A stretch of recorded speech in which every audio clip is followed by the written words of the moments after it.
Good morning, everyone. I don't know if you were here 2 weeks, for those of us who were here 2 weeks ago, we talked about menopause and how important it was, and it wasn't just a woman's issue, but a family issue, a society issue, and the benefits of preparing way before we will come to premenopause and during menopause and even after, if we were able to prepare. Just like with any stage in life, how well will we be once we get there if we prepare before? So with that in mind, we'll talk about the 8 laws of health and menopause. What I will share with you today, I gathered from reading and watching and listening to different things. If you want to ask me at the end or whenever,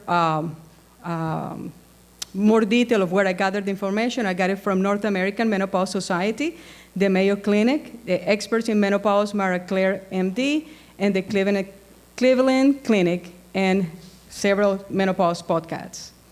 Okay, so we're all well acquainted with New Start, right? The nutrition, exercise, water, sunshine, temperance, air, rest, and trust in God. Today, we'll just touch on the first 3, nutrition, exercise, and water. So nutrition, protein. According to the Mayo Clinic, menopausal women should aim to consume 1 to 1.2 grams of protein per kilogram of body weight per day. This increased intake helps counteract the natural decline in muscle mass and bone density associated with menopause. Estrogen, and if you were here 2 weeks ago, we show images, brain images of how different estrogen is before menopause, or the brain is because of estrogen, before menopause and then after menopause. So estrogen isn't just a reproductive hormone. It is a neuroprotector, a bone builder, a mood stabilizer, and losing it in menopause is like losing a fully body defense system overnight. Supplements. According to the Mayo Clinic, menopausal women, but especially vegan or vegetarians, should be supplemented with quality vitamin sources due to the rapid hormonal shift in the body. So what does this look like in practice?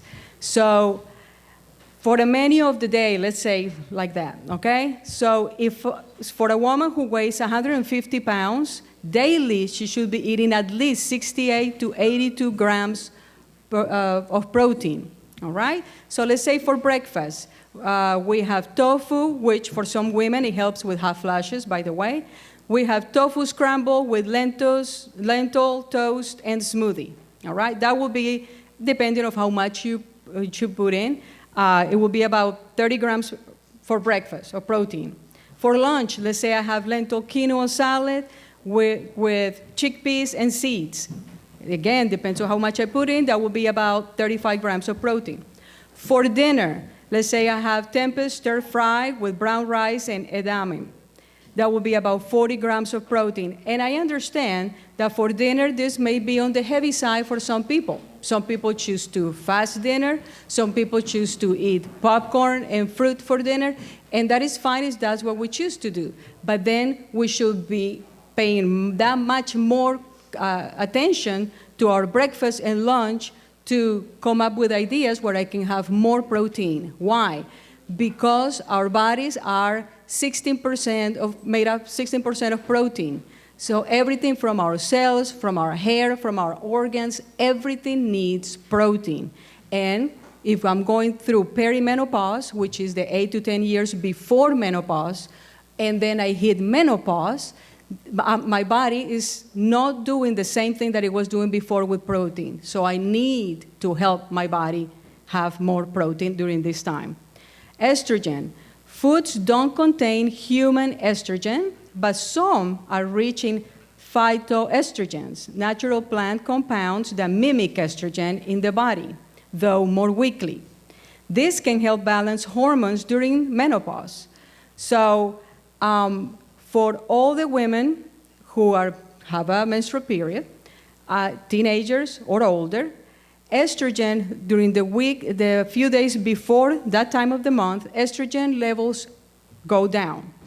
But for the perimenopausal women, right before she has her menstrual period, those days in between, before, estrogen levels drop that much more, much lower than if it was a teenager. And this can give severe headaches. This can give all kinds of issues. So it's very important that during that time, we will be more aware when we're craving food, when we know what's getting ready to happen. We will pay attention to foods that can give me estrogen. And some of those are cruciferous vegetables like broccolis and kales and all those. And soy, which apparently is one of the richest sources of phytoestrogens. Legumes, whole grains, nuts, and seeds. All right. Supplementing. Magnesium, in this case, magnesium citrate, improves sleep, supports mood, and reduces anxiety. Vitamin D3, which apparently we're all deficient of, prevents bone loss, helps in the production of hair follicles, supports muscle strength, and many more things. Omega-3s help with joint pain and inflammation, may reduce hot flashes, supports mood and mental clarity, and many more things. Vitamin B6 and B12 reduces irritability, protects brain function, and memory. So a lot of the things that I have put in here is because I have put it into practice. And by God's grace, with the help of I call him my personal trainer, Matthew, he does a lot of research, and he has shared so many things that thank God, has improved my health significantly to the point that I'm able to sleep. How important it is to sleep. And I've been over 10 years without being able to sleep properly. And now, because I'm supplementing, I'm doing things that he's suggesting, and then I do my own research, and it turns out that it works. And so I'm able to sleep better ever since I started taking magnesium. My hair, as raggedy as it may look now, I have hair. When before, it was going away. So these are things that it may seem like nothing for some, but for a woman, this is very significant, to be able to sleep and to have a little bit of rat's nest, something. That's really significant. So thank God for the supplements, the estrogen, and the extra protein. Exercise.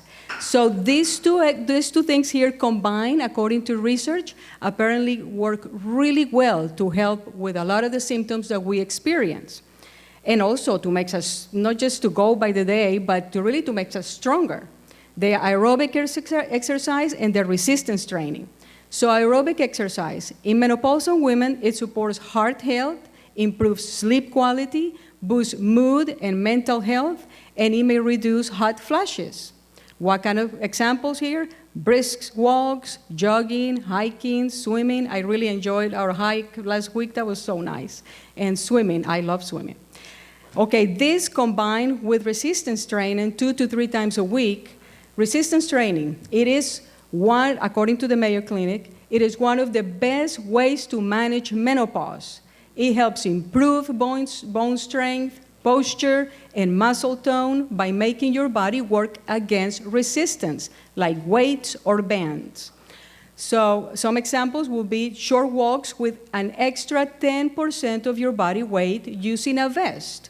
For instance, I weigh 130 pounds. I have a 13-pound vest, and I have been using it, and it's helping. But please pay attention to this.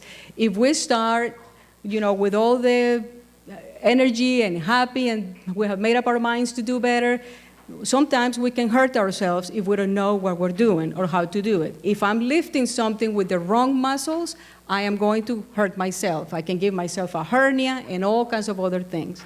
So please do your own research, see how much weight is good for you, how long.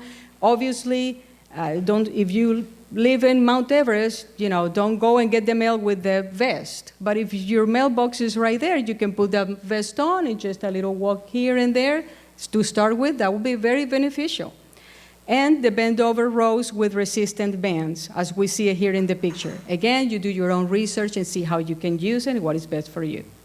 And lastly, water. Shower filters. A 4-month clinical study conducted by Lema Labs found that 81% of participants experienced less hair shedding overall. 46% had improvement in hair shedding, and 60% found their hair more manageable, longer, and while using shower filters. That was another thing that my son kept trying to bring up, and finally we did it. And I am telling you, we need filters in our showers. It does work. I can see a difference, significant difference in my hair. Hot baths. I am a big believer in the polar plunge.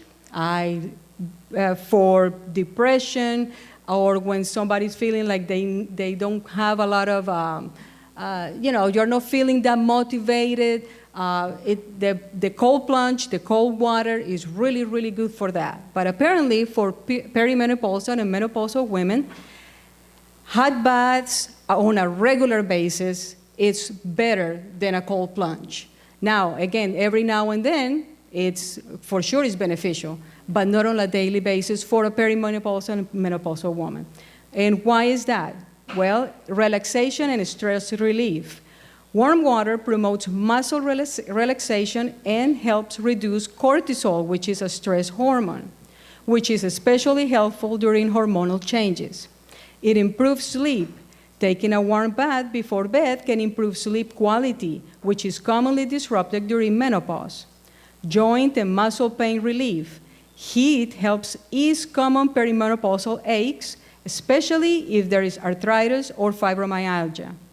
Mood support.